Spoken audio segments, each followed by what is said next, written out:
Segunda de Corintios, capítulo 3. Este día vamos a mirar los 18 versículos del capítulo 3.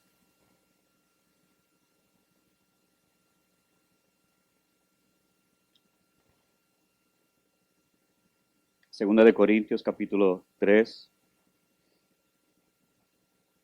Si han estado con nosotros en este mes de agosto y ahora comenzando el mes de septiembre, hemos comenzado una serie de sermones de acuerdo al libro de Segunda de Corintios y estamos positivamente mirando el libro y hasta ahora hemos visto varios elementos acerca de sufrimiento, consolación.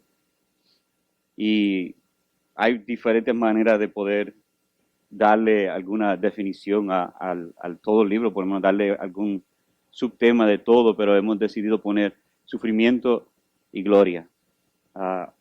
Sé que es un tema que mucho no nos gusta, el sufrimiento, pero hasta ahora hemos visto una de las razones por qué sufrimos es para la consolación. Y vamos a seguir viendo ahora por qué también sufrimos. Y seguimos viendo el constante tema del sufrimiento y la gloria de sufrir. En 2 de Corintios 3, versículo 1, leemos: ¿comenzamos otra vez a recomendarnos a nosotros mismos? ¿Acaso necesitamos, como algunos, cartas de recomendación para vosotros o de parte de vosotros? Vosotros sois nuestra carta, escrita en nuestros corazones, conocida y leída por todos los hombres, siendo manifiesto que sois carta de Cristo redactada por nosotros, no escrita con tinta, sino con el Espíritu del Dios vivo, no en tablas de piedra, sino en tablas de corazones humanos. Y esta confianza tenemos hacia Dios por medio de Cristo. No que seamos suficientes en nosotros mismos para pensar que cosa alguna procede de nosotros, sino que nuestra suficiencia es de Dios, el cual también nos hizo suficientes como ministros de un nuevo pacto, no de la letra, sino del Espíritu, porque la letra mata, pero el Espíritu da vida. Y si el ministerio de muerte grabado con letras en piedras fue con gloria, de tal manera que los hijos de Israel no podían fijar la vista en el rostro de Moisés por causa de la gloria de su rostro que se desvanecía, ¿cómo no será aún con más gloria el ministerio del Espíritu? Porque si el ministerio de condenación tiene gloria, mucho más abunda en gloria el ministerio de justicia. Pues en verdad, lo que tenía gloria, en este caso, no tiene gloria por razón de la gloria que lo sobrepasa. Porque si lo que se desvanece fue con gloria, mucho más es con gloria lo que permanece. Teniendo, por tanto, tal esperanza, hablamos con mucha franqueza, y no somos como Moisés, que ponía un velo sobre su rostro, para que los hijos de Israel no fijaran su vista en el fin de aquello que había de desvanecerse. Pero el entendimiento de ellos se endureció, porque hasta el día de hoy, en la lectura del antiguo pacto, el mismo velo permanece sin alzarse, pero solo en Cristo es quitado. Eso es clave ahí, amados hermanos. Yo les animo a subrayarlo. Y hasta el día de hoy, cada vez que se lea a Moisés, un velo está puesto sobre sus corazones. Y otra vez deben de subrayar esto. Pero cuando alguno se vuelve al Señor, el velo es quitado. Ahora bien, el Señor es el Espíritu, y donde está el Espíritu del Señor hay libertad. Pero nosotros todos, con el rostro descubierto, contemplando como en un espejo la gloria del Señor, estamos siendo transformados en la misma imagen de gloria en gloria, como por el Señor, el Espíritu. Oremos. Señor, yo te suplico por amor a tu Hijo Cristo, delante de ti, de parte de ti, que hoy a los que están en Cristo, tú los continúes transformándolos de imagen de la gloria en gloria como por el Señor. el Espíritu. Que tú los lleves más y más a la imagen de Cristo. Y a los que hoy no están en Cristo, te suplico por amor a Cristo, que tú quites el velo de sus ojos, que tú quites el velo que está sobre su corazón. Y que hoy puedan ver la hermosura y la gloria y la majestad de Cristo Jesús. E ir hacia Él en arrepentimiento y fe para la salvación de sus almas. Oh Santo Espíritu, descansamos en tu poder y te suplicamos, tú hagas la obra de consolar, de traer convicción y de también traer juicio. Lo pedimos por Cristo nuestro Señor. Amén. Yo tengo un amigo en Atlanta que él no es de la misma, por decirlo, él no es de la tribu doctrinal que yo pertenezco, pero él sigue siendo un muy buen amigo, muy querido por nosotros, por mi familia. Y él me invitó una vez a una conferencia en Atlanta que se llama Catalyst. Yo sabía lo que se trataba la conferencia y no es de mi agrado, pero él siempre iba a todo lo que yo le invitaba, así que yo fui para acompañarlo.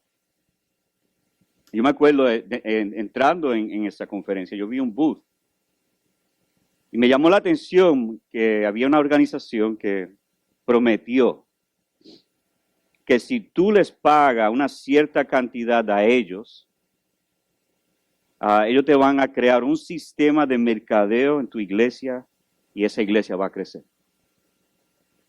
Tenían diseñadores gráficos para rediseñar el logo de la iglesia, crear una página super cool en los medios sociales. Tenían hasta arquitectos que iban a rediseñar el edificio para que sea más contemporáneo. Y hasta tenía un estilista que iba a motivar que tú cambies tu físico. Yo por poco me emborracho en la presentación. Yo estaba escuchando esto y yo por poco caigo. Pero después de esa locura momentánea, me acordé de las palabras de David Platt, donde él dice, hoy día muchas iglesias confían más en el mercadeo que en el Espíritu Santo. Tristemente, cualquiera de nosotros podemos valorar más las imágenes o personalidades que el Espíritu de Dios. Hoy vamos a ver la gran gloria del ministerio del Espíritu de Dios.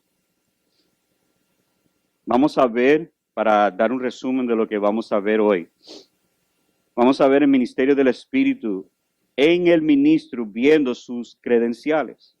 Vamos a ver la suficiencia de Dios en el ministerio del Espíritu. Perdóname, vamos a ver la suficiencia de Dios y finalmente vamos a ver el ministerio del Espíritu en la iglesia. Así que esas tres cosas vamos a ver hoy. Así que primeramente, si tienen sus Biblias, vamos a ver los primeros 3 versículos. Primer encabezado lo he puesto como las credenciales de un ministro. Estos 3 versículos son muy interesantes porque crea un puente entre la última sección del capítulo que nosotros vimos anteriormente la semana pasada y el resto del capítulo 3.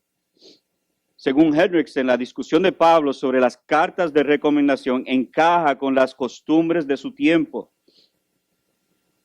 Algo que era muy normal, muy típico, era que cuando uno viajaba para otro lugar se le daba una carta de recomendación para que pudieras predicar en la sinagoga. Eso era algo muy típico, muy normal en los tiempos de Pablo. Y él lo hizo también para Timoteo. Él le dio una carta de recomendación en 1 Corintios 16, 10 al 11.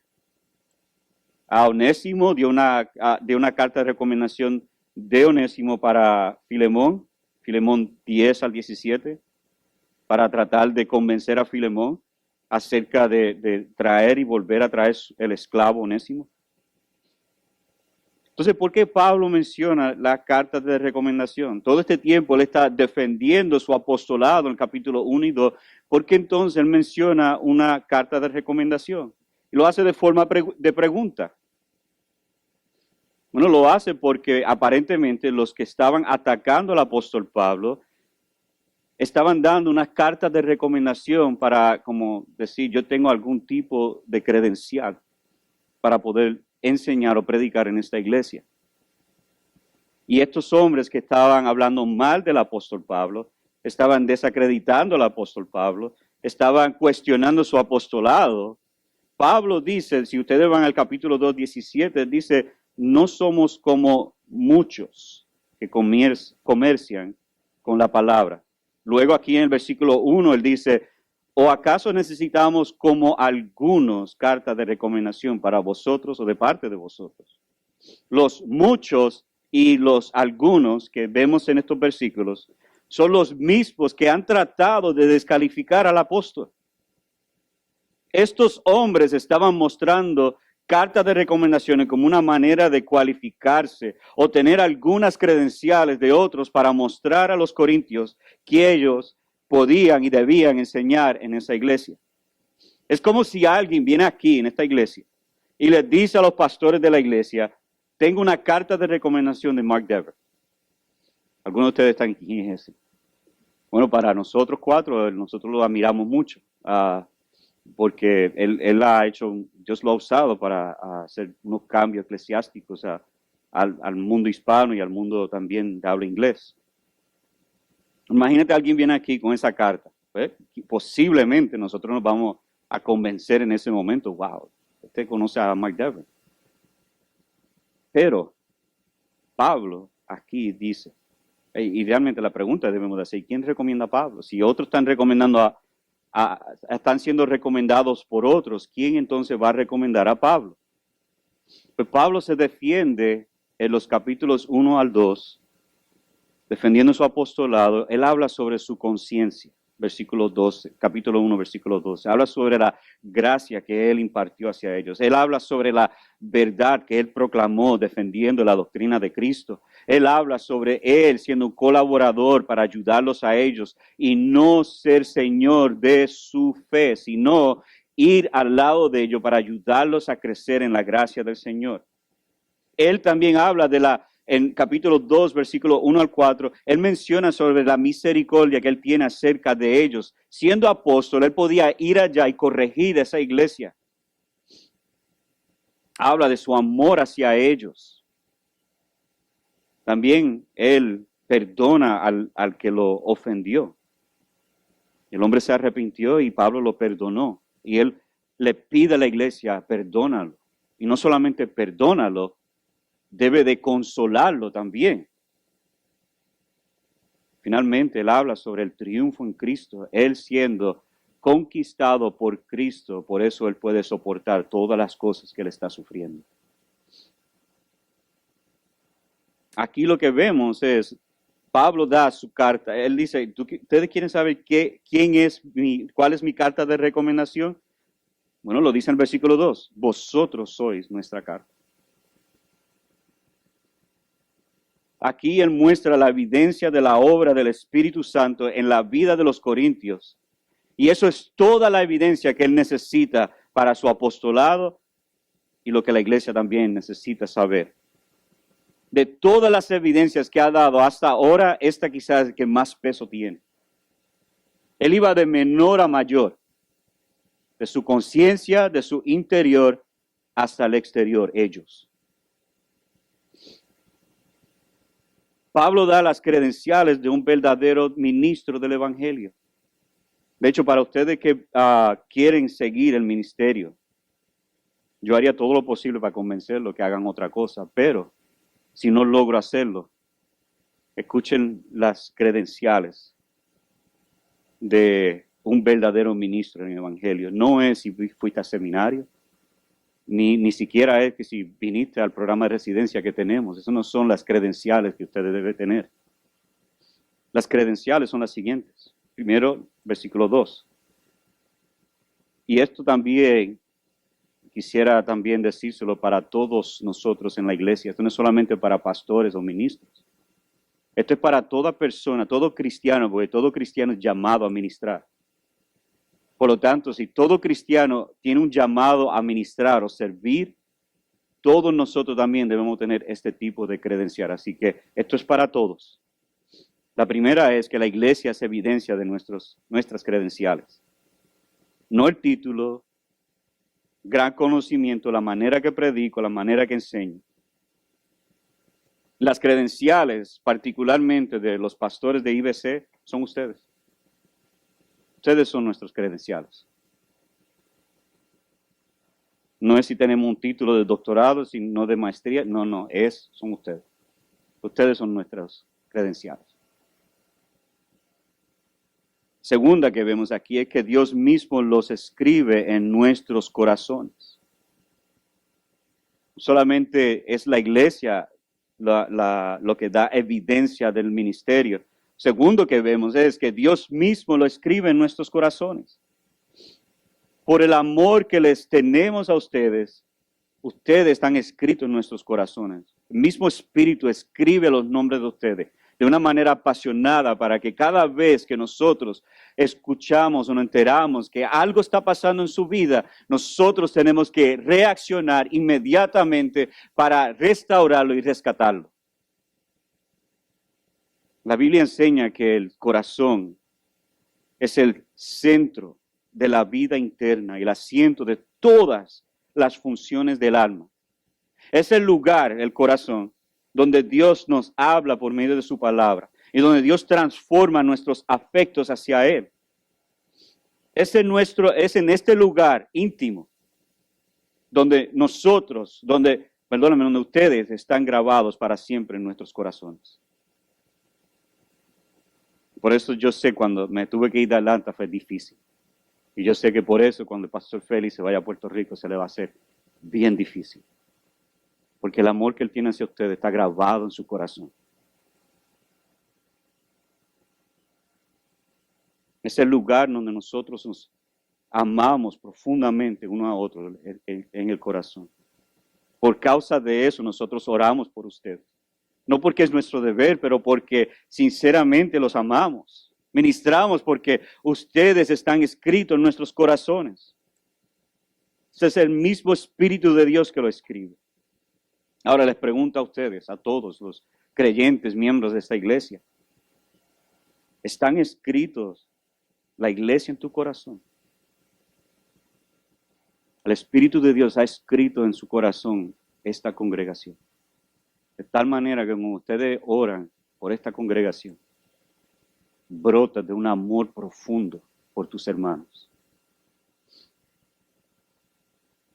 Pero la tercera evidencia, no solamente vemos que la iglesia es la carta de recomendación, que está escrito en el corazón, pero esta carta es leída por todos los hombres. Por eso nosotros, con mucha confianza y gozo, vamos a pescadores de hombres. Por eso nosotros vamos y evangelizamos, porque ustedes y yo, todos nosotros, somos una carta para que todos puedan leer. No es para que algunos selectos lo puedan leer, no, es para que todos puedan leer esta carta de amor. Y por eso vamos, por eso nos exponemos al mundo, y por eso predicamos a Cristo y hablamos a otros a Cristo.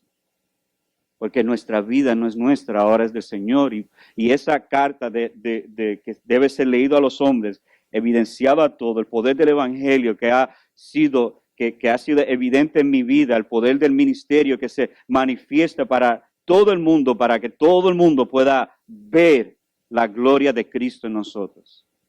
De hecho, Mark Dever dice lo siguiente: la iglesia es la demostración de la gloria de Dios en el mundo. Si el mundo quiere ver la gloria de Dios, lo va a ver en la iglesia. La prueba del apostolado de Pablo no es descansa en él, descansa en los hombros de los corintios. La vida de la iglesia es lo que el mundo va a leer acerca de Jesucristo. Así que la pregunta que debemos de hacernos es, ¿estamos viviendo de una manera que manifiesta y demuestra la gloria de Dios? Número 4. Cristo mismo escribió la carta de recomendación y Pablo fue el escriba y él lo entregó. Versículo 3.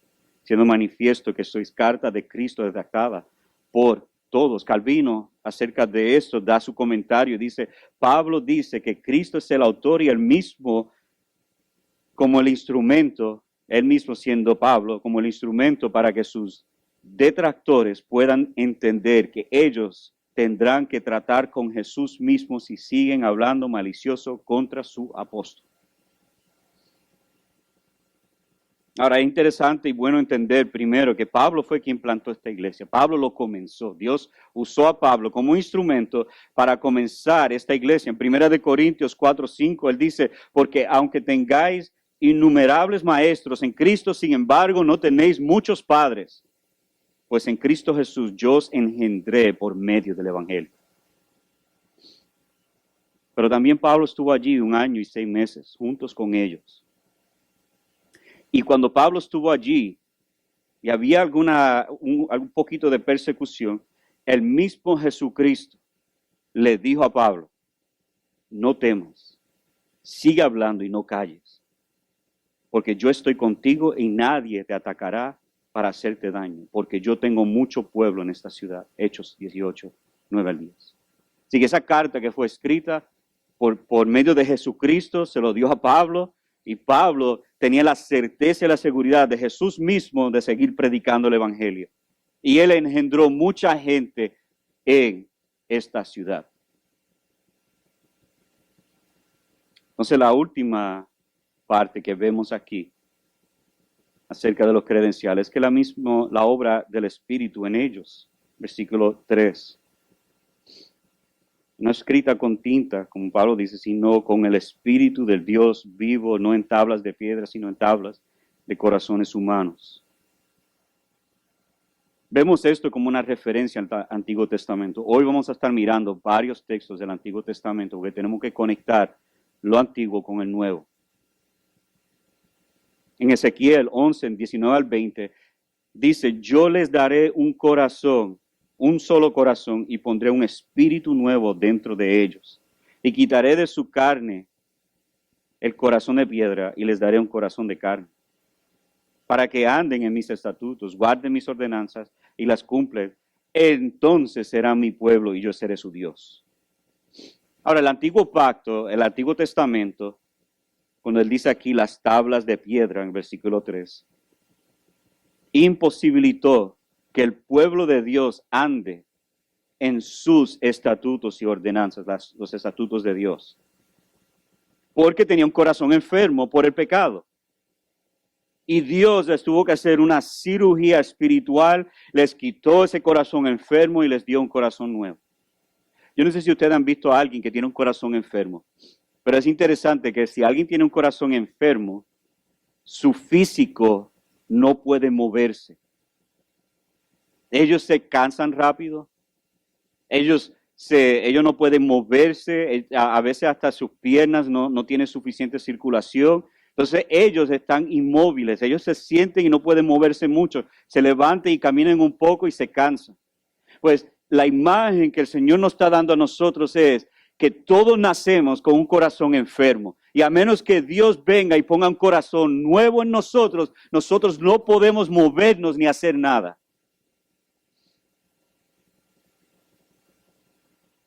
Entonces, por eso el pueblo de Israel no podía cumplir con el antiguo pacto, porque tenía un corazón dañado, enfermo, de piedra, dura. Un corazón de piedra no puede llevar sangre al cuerpo. Que Dios tuvo que ponerle uno nuevo. Jeremías 31 a 33 dice lo siguiente: he aquí vienen días, declara el Señor, en que haré con la casa de Israel y con la casa de Judá un nuevo pacto. No como el pacto que hice con sus padres el día que los tomé de la mano para sacarlos de la tierra de Egipto. Mi pacto que ellos rompieron, aunque fui un esposo para ellos, declara el Señor, porque este es el pacto que haré con la casa de Israel después de aquellos días, declara el Señor. Pondré mi ley dentro de ellos y sobre sus corazones la escribiré, y yo seré su Dios y ellos serán mi pueblo. Otra vez, Dios escribirá en nuestro corazón sus mandamientos. Él dará un corazón nuevo para poder cumplir con sus ordenanzas, con sus mandamientos. Eso es un milagro que Dios hace en nosotros. Él cambia nuestros afectos hacia Él. Antes los odiábamos y ahora nos da un corazón nuevo para poder amarlo a Él. Y Dios el Espíritu viene y cambia el corazón y escribe los mandamientos para amarlo. Entonces, con esta evidencia de sus credenciales, que es una obra del Espíritu, no fue obra de Él. Así que Él puede dar, los credenciales de Él otra vez no dependen de Él. En todo lo que ustedes vieron no dependieron de Él. Podemos entonces decir que hay una gran necesidad que el mismo Espíritu de Dios obre en nosotros para darnos a nosotros vida nueva. Dice ahí en el texto, sino con el Espíritu del Dios vivo, no en tablas de piedra, sino en tablas de corazones humanos. Entonces, con eso en mente, Pablo muestra dónde encontró sus fuerzas para ministrar. ¿Dónde nosotros como ministros encontramos nuestras fuerzas? Porque si este pueblo está hablando mal, ahora, muchos de ustedes, y yo me incluyo ahí, si alguien habla mal de nosotros, eso nos puede dañar el día, ¿verdad? O yo soy el único. Cualquiera que, especialmente alguien que tú amas profundamente, alguien que tú le tengas gran afecto hacia ellos, y tú depositas tu vida y ellos van en contra de todo lo que tú les has enseñado, todo lo que tú les has amado. Uno lo toma muy personal, ya sea tus hijos, tu esposa o esposo o alguien que a usted ama profundamente. Usted da su vida para ellos y ellos no responden de la misma manera. Duele, ¿verdad? Ahora, imagínense cómo se sentía el apóstol Pablo. Esta gente están haciendo exactamente lo opuesto que él les enseñó. Y él le envió una carta, le envió una segunda carta. Él los visitó. Y después envió una tercera carta para que la cual funcionó por fin. Y Pablo nos enseña a nosotros cómo él soporta todo esto. En estos versículos 4 a 6. Yo creo que es de gran ánimo para todos nosotros que hemos sido afligidos por otros. Especialmente en el ministerio. Déjame decirte, en el ministerio hay veces que vamos a ser afligidos. Les van a hablar mal de ustedes. Los van a odiar. Van a aborrecer. No por lo que eres, sino por lo quien representas. Pablo dice en versículo 4, y esta confianza tenemos hacia Dios por medio de Cristo. Este hombre era herido. En medio de este dolor, él tiene su confianza no en los corintios, pero el texto dice en Dios. Ahora, esta palabra confianza significa una dependencia de alguien. El diccionario Real Academia Española define la palabra esperanza firme que se tiene de alguien o algo. Entonces hay otra palabra aquí, suficiencia. En versículo 5 no que seamos suficientes en nosotros mismos para pensar que cosa alguna procede de nosotros. Él habla sobre esta confianza que él tiene en Dios y suficiencia. La palabra suficiencia es capacidad, aptitud, habilidad, porque él tiene su esperanza firme y dependencia en Dios por medio de Cristo. Él entiende que su capacidad, su habilidad, su aptitud no procede de él, o sea, no sale de él, sino Dios lo capacita como ministro o siervo del mensaje que procede del Espíritu de Dios. En otras palabras, es Dios Trino quien nos capacita, nos da la habilidad, las fortalezas para servir y ministrar a otras personas. Entonces, vuelvo a la pregunta, ¿cómo el apóstol Pablo pudo aguantar tanto dolor? Porque es el Dios vivo, trino, verdadero, quien les dio las fuerzas para hacerlo. Muchas veces en el ministerio nosotros confiamos más en nuestras habilidades, fuerzas o intelecto. Confiamos en el aplauso o las reacciones de las personas. Si es así, nuestra confianza está puesta en la arena, donde ciertamente se hundirá. Pero el ministerio depende de Dios.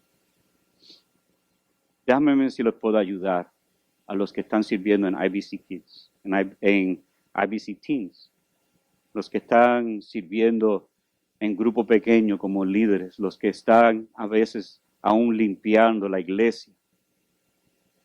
Déjame darle un motivo para animarlos. Usted y yo no lo hacemos para recibir gloria de otros. Usted y yo lo hacemos para servir al Dios vivo y verdadero. Yo sé que eso suena muy cliché, pero eso es lo que dice el texto, amados hermanos. No importa que estamos sirviendo. Nuestra confianza no es en el don. Yo no confío en mi don, que es dado por el mismo Espíritu. Nuestra confianza es en Dios por medio de Cristo en el Espíritu. El Espíritu Santo da dones, no para yo confiar en los dones, pero para confiar en el Dios que da dones. Dios nos capacita con dones pero Él nos capacita con los dones, pero la fuerza o suficiencia es en Dios. En el capítulo 2, versículo 16, él hace esta pregunta: ¿quién está capacitado? O la palabra también puede ser traducida como suficiente. La respuesta es nadie. Dios es quien capacita. Nosotros somos insuficientes y Dios es suficiente. Me encanta lo que dice Vance Havner. Y él, hablando de su ministerio, tuvo un ministerio muy exitoso en su tiempo. Y le preguntaron: ¿y cómo tú pudiste tener tanto éxito en tu ministerio? Y él contesta lo siguiente: el Señor tiene el poder, yo tengo la debilidad. Nos juntamos y desde entonces somos una combinación que no se puede derrotar. Así que usted y yo traemos la debilidad, Dios trae la fortaleza. Y así hacemos tremendo equipo. Me pasa que a veces nosotros queremos traer la fortaleza. Amados, nosotros no hay nada en nosotros que puede añadir a la grandeza de Dios. Nosotros simplemente nos rendimos, nos sometemos a Él. Y eso es lo que Pablo nos está mostrando aquí. Versículo 6, él dice: nos hizo suficiente como ministros de un nuevo pacto. Entonces, ¿de dónde viene la suficiencia de Pablo? ¿Dónde es la fuente de la suficiencia de Pablo? Bueno, primeramente está en el Evangelio. Noten el versículo 6. Nos hizo suficientes como ministros de un nuevo pacto. La palabra nuevo pacto es un sinónimo del Evangelio. Es un ministerio de transformación. En Éxodo 20 al 24, después que el pueblo recibe los 10 mandamientos, Dios le dio a Moisés una exposición de la ley para el pueblo, y el pueblo después responde en el capítulo 24:3 de Éxodo: haremos todas las palabras que el Señor ha dicho. Qué bueno. Todos debemos de responder así. Después de escuchar esta grandeza de la ley, de los 10 mandamientos, ellos dicen: nosotros lo vamos a hacer. Muy bien. Deben de hacerlo. Unos versículos después, ellos fallaron. Ellos fallaron la ley. Porque la ley y la letra mata. Noten el texto. No de la letra, sino del espíritu, porque la letra mata, pero el espíritu da vida. La letra es nuestra sentencia de muerte. Mata porque la ley nos muestra que estamos muertos en nuestros delitos y pecados. Mata porque nos muestra que no podemos vivir en justicia. La ley lo que hace es mostrar cuán pecaminoso verdaderamente eres. Y el pueblo de Dios, Israel, decía: nosotros podemos hacerlo. Y lo vamos a hacer. Muchas veces nosotros pensamos que podemos hacer la obediencia, podemos obedecer a Dios con nuestras propias fuerzas. ¿Yo puedo hacerlo? Tristemente, Israel nos mostró que nadie puede hacerlo. De hecho, tan grande era la ley que ellos vieron la gloria de Dios a través de esto, en la nube, en el rostro de Moisés, y vamos a ver esto en un momento. Pablo dice acerca de la ley en Romanos 3:20, pues por medio de la ley viene el conocimiento del pecado. Si alguien quiere saber lo que es el pecado, porque muchas veces nosotros queremos ignorar el pecado, pero para saber cuál es nuestra condición pecaminosa tenemos que ir hacia la ley. Tenemos que ver qué la ley dice acerca de nuestra condición pecaminosa. Todos nosotros violamos la ley. No somos justos. Estamos destituidos de la gloria de Dios. Merecemos la muerte. La paga del pecado, como dice la Escritura, es la muerte. Y si fallas en una, eres culpable de fallar toda la ley. Israel falló grandemente porque tan pronto Moisés volvió al monte de Sinaí, ellos unos días después pidieron que le hiciera un Dios. Le dijeron a Aarón, háganos un Dios, nosotros queremos un Dios porque ya este Moisés ya no aparece. Y antes dijeron, todo lo que el Señor dice, nosotros lo vamos a hacer. Se va unos días, danos un becerro, danos un Dios, porque este no va a volver. Entonces Aarón va, busca todo el oro, lo va a derretir y hace una becerro, gracias. Uno de mis momentos de locura, perdóname. Le hizo un becerro de oro y ellos adoraron, ellos se fueron al libertinaje de pecado. Y ellos fallaron, primeramente, primer mandamiento, no tendrás otros dioses. Y querían otro Dios. Fallaron el segundo mandamiento, no harás imágenes. Hicieron un becerro de oro. Y antes de juzgar a Israel, ¿cuántos de nosotros decimos, yo voy a servir al Señor? Y de repente el mundo te ofrece un Dios, otro Dios para servir. Nosotros nos vamos corriendo. Otro Dios que se llama trabajo. Otro Dios que se llama hijos. Otro Dios que se llama más dinero. Y podemos seguir añadiendo y añadiendo. Esposa, esposo. Cambiamos el Dios verdadero, la adoración al Dios verdadero, para tener cosas fácilmente. Pero este nuevo pacto no es como el antiguo. Las demandas del antiguo pacto son externas.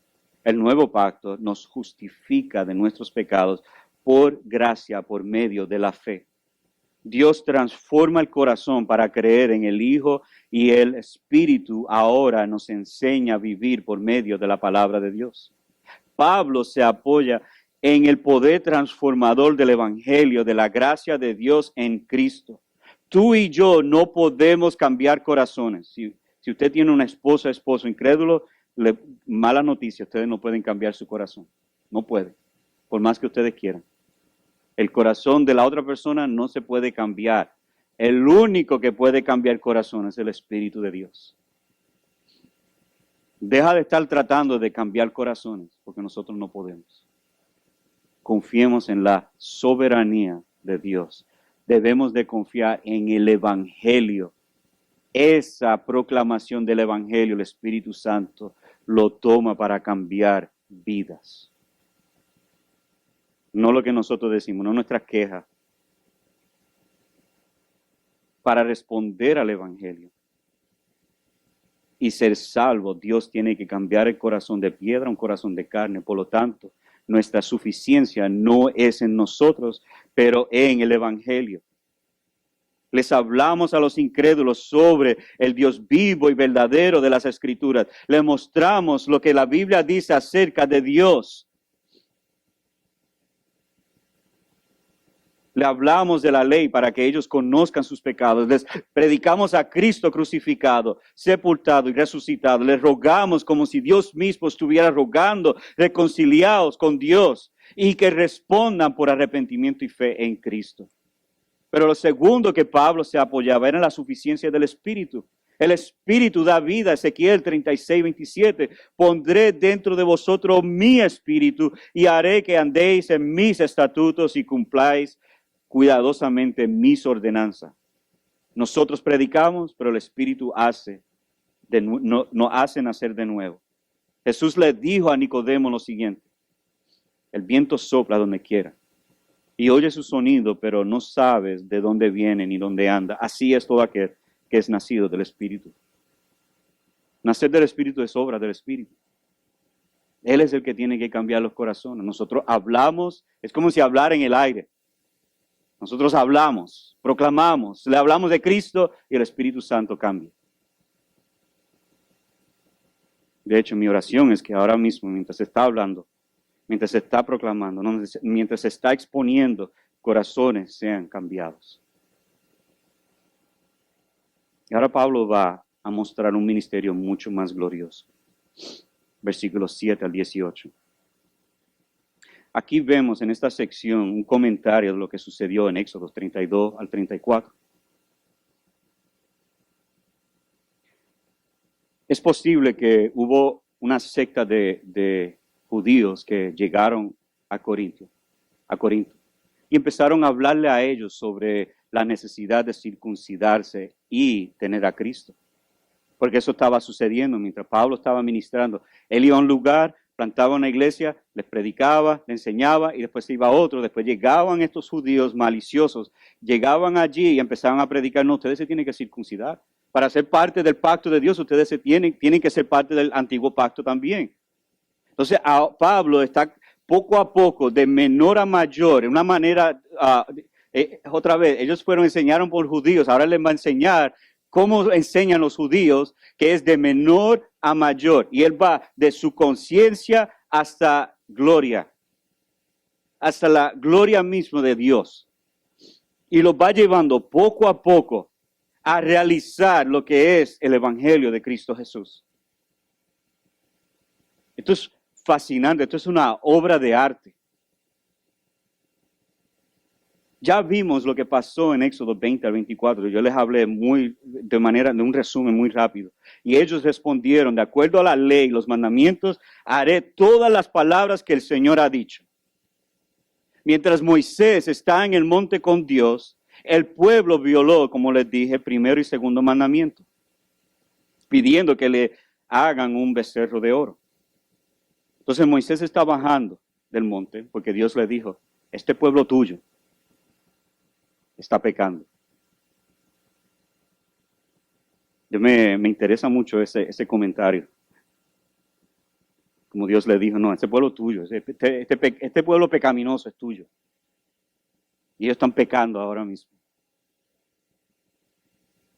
Entonces Moisés baja.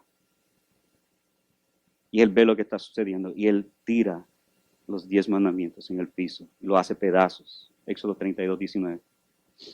Dios quería aniquilarlos y hacer un pueblo nuevo con Moisés. Moisés entonces intercede por ellos y Dios estuvo en misericordia de los israelitas, pero vino con unas consecuencias severas. Aquí, de ahí para adelante, vemos una trayectoria continua de los israelitas. Un momento se arrepienten, pero más tiempo están fuera del pacto, están en contra de Dios, están pecando continuamente. En Éxodo 33, 5, Dios dice lo siguiente acerca de ellos: sois un pueblo de dura cerviz. Si por un momento yo me presentara en medio de ti, te destruiría. Ahora pues, quítate tus atavíos para que yo sepa qué he de hacer contigo. En otras palabras, Dios se apartó de ellos. Y déjame decirle, escúchame bien, amados hermanos, no hay nada peor que Dios apartarse de nosotros. No hay juicio más malo, más que nos debe aterrorizar, que Dios apartarse de nosotros. Tristemente hay iglesias hoy día donde están funcionando y corriendo y haciendo todo bajo programas, mercadeo, están trayendo gente, muchas cabras, pocas ovejas. Ellos tienen mucha gente en un lugar, pero Dios no está ahí. Dios apartado de ese lugar. Deben cambiarle el nombre a Icopo, Iglesia Bautista Icopo, porque ya Dios, su gloria se ha ido de ese lugar. Mi amado hermano, eso nos puede pasar a nosotros. Si ustedes creen que eso nunca sucederá, fácilmente nos puede pasar a nosotros. Que Dios tenga misericordia de nosotros. Pero Moisés intercedió. Y él no se fue hasta que Dios volviera otra vez con ellos. Moisés tomó su tienda, se fue fuera del campo, del campamento, y fue a hablar con Dios cara a cara, Éxodo 33:11. Moisés intercedió y pidió a Dios que su presencia volviera con Israel, que le mostrara su gloria y le enseñara sus caminos. Esas tres cosas le pidió Moisés a Dios. Dios le dijo que cubrirá sus ojos con su mano y verá sus espaldas, pero no su rostro. También le dijo que labrara 2 tablas de piedra para escribir los 10 mandamientos. Así que Dios le concedió las peticiones de Moisés. Dios descendió en una nube. Moisés escuchó la siguiente proclamación de Dios. Dios mismo proclamó esto. Entonces pasó el Señor por delante de él y proclamó: el Señor, Dios compasivo y clemente, lento para la ira y abundante en misericordia y verdad, el que guarda misericordia a millares, el que perdona la iniquidad, la transgresión y el pecado, y que no tendrá por inocente al culpable. El que castiga la iniquidad de los padres sobre los hijos y sobre los hijos de los hijos hasta la 3ª y 4ª generación. Tan pronto Moisés escuchó esas palabras proclamadas por Dios mismo, dice el versículo 8, Moisés se apresuró a inclinarse a tierra y adoró. Qué triste que hoy día nosotros no estamos dispuestos a hacer lo mismo que Moisés. De escuchar estas palabras del mismo Dios, de sus características, de su persona. Moisés rápido se tiró a la tierra y empezó a adorar a Dios. Porque él reconoció quién es el Dios vivo y verdadero. No fue la presencia de Dios que lo asombró, fue lo que escuchó que lo asombró. Y dijo: si ahora, Señor, he hallado gracia ante tus ojos, vaya ahora el Señor en medio de nosotros, aunque el pueblo sea de dura cerviz, y perdona nuestra iniquidad y nuestro pecado. Note cómo Él se incluye ahí. Tómanos por posesión tuya. Después de dar unos mandamientos, Moisés bajó del monte después de 40 días y 40 noches sin comer o beber. Y él dice lo siguiente: Moisés no sabía que la piel de su rostro respondería por haber hablado con Dios, y tuvo temor de acercarse a él, el pueblo. Versículos 33, 35 de Éxodo 34 dice: cuando Moisés acabó de hablar con ellos, puso un velo sobre su rostro, pero siempre que Moisés entraba a la presencia del Señor para hablar con él, se quitaba el velo hasta que salía. Y siempre que salía y decía a los hijos de Israel lo que se le había mandado, los hijos de Israel veían que la piel del rostro de Moisés resplandecía, y Moisés volvía a ponerse el velo sobre su rostro hasta que entraba a hablar con Dios. La razón por que Moisés tuvo que ponerse un velo era porque la gloria de Dios que resplandecía en el rostro de Moisés iba a consumir y destruir a Israel.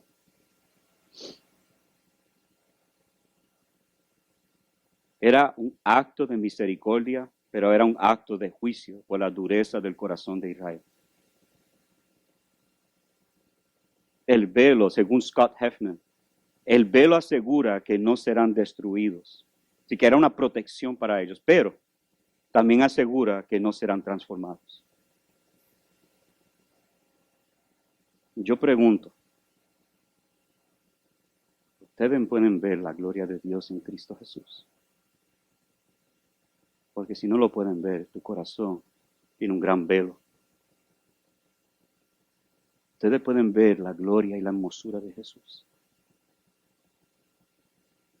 en las Escrituras. El Espíritu de Dios le da vida para escuchar estas palabras. Su corazón se junta con esto y es como si estuviera escrito en su corazón para seguirlo y obedecerlo. Es tu pasión y tu amor hacia Dios lo que te motiva día a día. Una cosa es la misericordia de Dios, pero otra cosa es la gracia de Dios. ¿Has experimentado los dos? ¿Has sinceramente experimentado los dos? Este velo representa un corazón que no puede ver la hermosura y la grandeza de Cristo Jesús con sus ojos espirituales. Y muchos saben, como dice el pastor Félix, cristianés. Muchos saben el idioma, saben hablar cristiano, saben hasta cómo comportarse en la iglesia. Son unos hipócritas expertos. Vienen a la iglesia y saben cuándo pararse, cuándo sentarse, cuándo levantar las manos. Todo eso saben. Ellos lo saben, están instruidos. Y eso no es difícil, pero te pregunto. Examina tu corazón. ¿Has visto con tus ojos espirituales la hermosura y la gloria de Cristo Jesús? Si no lo has visto, no has nacido de nuevo. No pretendas, no tratas de hacer el show. Tú no eres un creyente. Hasta que no veas la hermosura y la gloria de Cristo, no hay salvación. Tiene un velo, está tapado. Simples palabras que están saliendo. Salen de aquí y el enemigo lo quita rápido. Y ya se olvida. Y algunos llegan al grupo pequeño y se me olvidó. ¿Qué fue lo que predicó? Pero cuando Dios captura tu corazón, como hizo con el apóstol Pablo, cuando Dios nos conquista, ahí podemos ver la hermosura y la gloria de Cristo Jesús. Pablo ahora les muestra a ellos que el antiguo pacto es menor que el nuevo pacto. Él va del versículo 7 al 11, él muestra que la gloria del ministerio de muerte y la gloria mayor del ministerio del Espíritu. Versículo 7 al 8, él dice, uno es para muerte, el otro para transformación. En el versículo 7 vemos el antiguo pacto de muerte, o sea que da muerte, es un juicio, nos trajo a nosotros la muerte. Ellos no podían ver el rostro de Moisés y se expuso su maldad. El ministerio del Espíritu expone al pueblo de Dios y su gloria y poder transformador. Israel tenía muerte, el Espíritu da vida al pueblo de Dios. Por eso este es mucho mayor. Por eso nosotros no vivimos bajo el antiguo pacto. Nosotros obedecemos por el poder transformador del Espíritu de Dios. Porque yo no voy a cometer idolatría o tener otros dioses, porque el Espíritu de Dios me lleva hacia Cristo. Me rompe hasta que yo llegue a Cristo.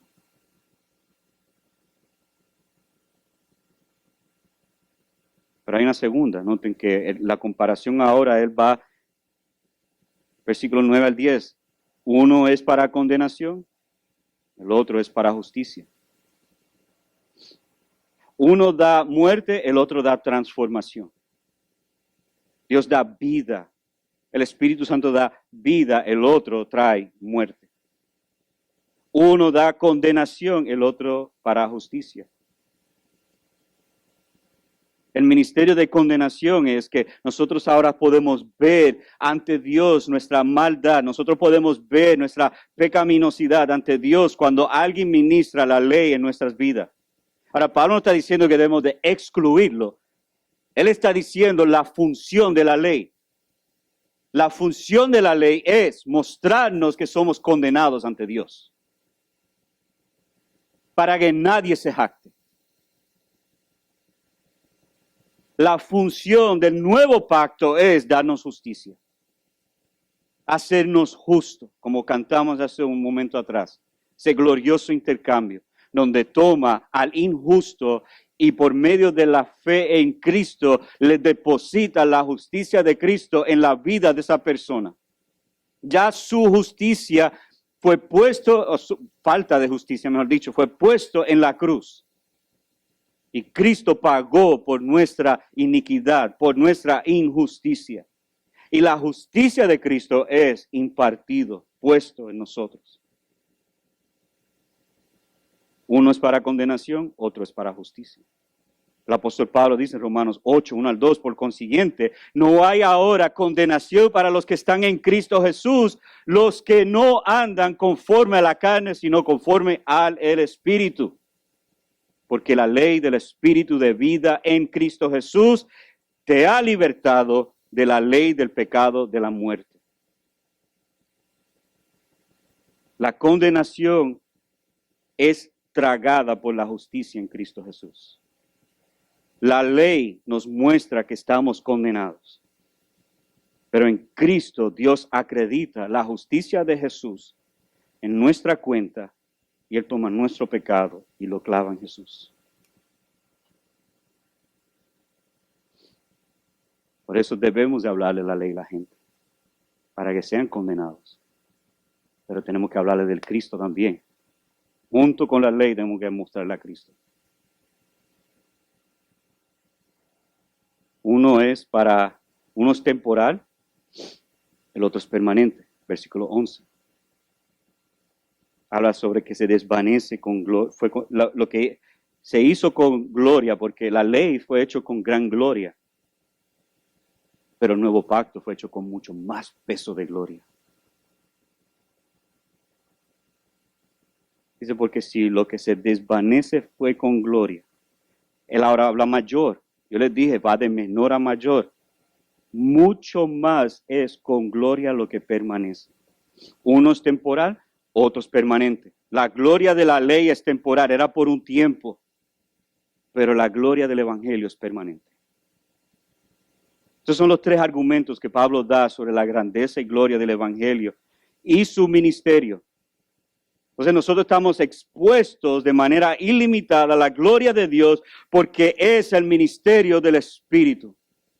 También su ministerio es más glorioso porque es un ministerio de justicia y tercero, es superior al de Moisés porque el ministerio del Evangelio es permanente.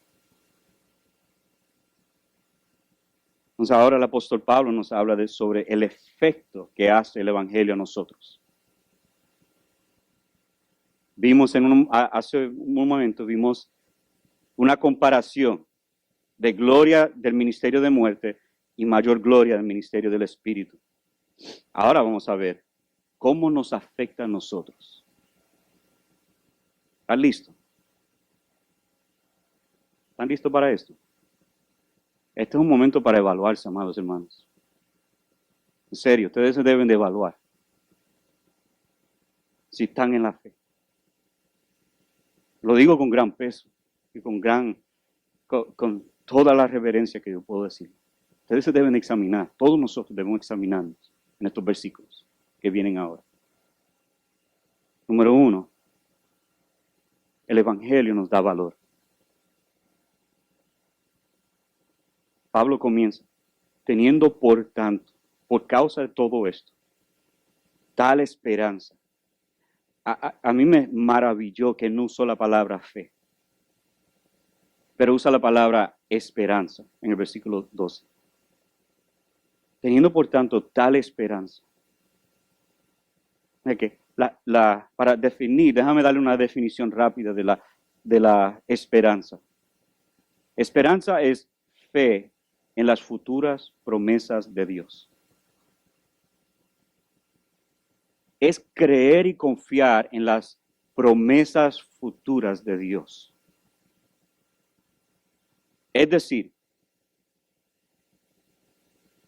si mi vida está en peligro por causa del Evangelio, mi esperanza dice,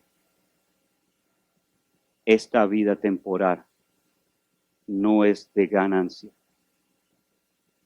Y si Cristo me compró con precio, yo puedo morir felizmente porque estaré con Él. Eso es lo que hace la esperanza. Pero a veces nosotros peleamos más para mantenernos vivos aquí que estar con Cristo. Digo, como esto es lo más que podemos tener. Si es verdad que el Evangelio es mucho más glorioso que la ley, entonces podemos estar seguros que las futuras promesas en Cristo son, sí, como dijo en el capítulo 1. Entonces la palabra franqueza es ser valiente, sin miedo. Es la misma palabra que se usa en Hechos 4:13, cuando Pedro y Juan estaban proclamando antes sus acusadores. Escucha cómo lo que dice. Y se maravillaron los acusadores de Pedro y Juan. Y lo vieron y dijeron lo siguiente: al ver la confianza, franqueza de Pedro y Juan, y dándose cuenta que eran hombres sin letra y sin preparación, se maravillaban y reconocían que ellos habían estado con Jesús. Amados hermanos, ¿cuántos de nosotros podemos decir que cuando la gente nos escucha hablar, que hablamos con tanto valor, que es como si Cristo mismo estuviera hablando? ¿Cuántos de nosotros podemos llamarnos cristianos, que nosotros nos apoyamos a la fuerza de Dios y decimos con claridad y con convicción que nosotros tenemos ese valor, acordándonos nosotros de lo que Cristo hizo por nosotros, decir, y la gente mirar y maravillándose y diciendo, este está con Jesús? Ciertamente, aunque no esté de acuerdo, este hombre estaba con Jesús. ¿O será que ustedes creen que eso es solamente para los apóstoles?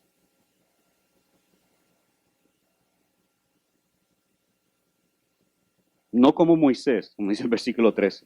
Tiene esta franqueza, esta esperanza. Habla con mucha franqueza, con mucho valor. Y no como Moisés, que se tuvo que poner un velo y quitar la esperanza de los israelitas. No, nosotros hablamos con valor. Tenemos un gran mensaje, tenemos un gran Salvador. ¿Cómo nos podemos quedar callados? ¿Cómo podemos quedarnos callados ante un mundo que se está muriendo? Y amados, ese es el efecto del Evangelio. Eso es lo que hace el ministerio del Evangelio a la vida de nosotros. Por eso nos ven como locos. Qué bueno, que me vean como loco.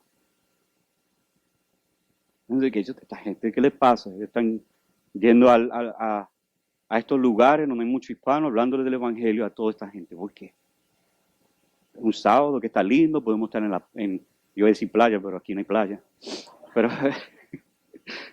podemos estar en la piscina, en el lago. Bueno, yo no iría al lago, pero podemos estar en muchos otros lugares. Pero ¿por qué esta gente está gastando su sábado en hablar el Evangelio? Porque estamos locamente enamorados de Cristo y tenemos un valor que viene por medio del Evangelio y un mensaje que tenemos que proclamar. Número 2, segunda cosa que hace el Evangelio es nos quita el velo, 14-16. Dice, el entendimiento de ellos fue endurecido. En otras palabras, ellos fueron de mal en peor, pero solo en Cristo es quitado. Ese velo que es puesto sobre su corazón, solamente Cristo lo puede quitar. Y aquel que está en el Evangelio, Cristo ha quitado ese velo. Ellos no pueden entender la esperanza que Cristo ofrece. Por lo tanto, su corazón es endurecido. El mensaje es puesto un velo sobre ella. Pablo ofrece esperanza. Solo en Cristo es quitado. Noten el texto, versículo 14 al final. Les da más esperanza, versículo 16, pero cuando alguno se vuelve al Señor, el velo es quitado. Amado, te suplico, te pido, el velo ha sido quitado de tu corazón. Sinceramente, ¿usted puede entender el Evangelio? ¿Ha respondido al Evangelio? ¿Amas a Cristo? Si no, todavía tienes un velo en tu corazón. Que Dios lo quite por medio del Espíritu.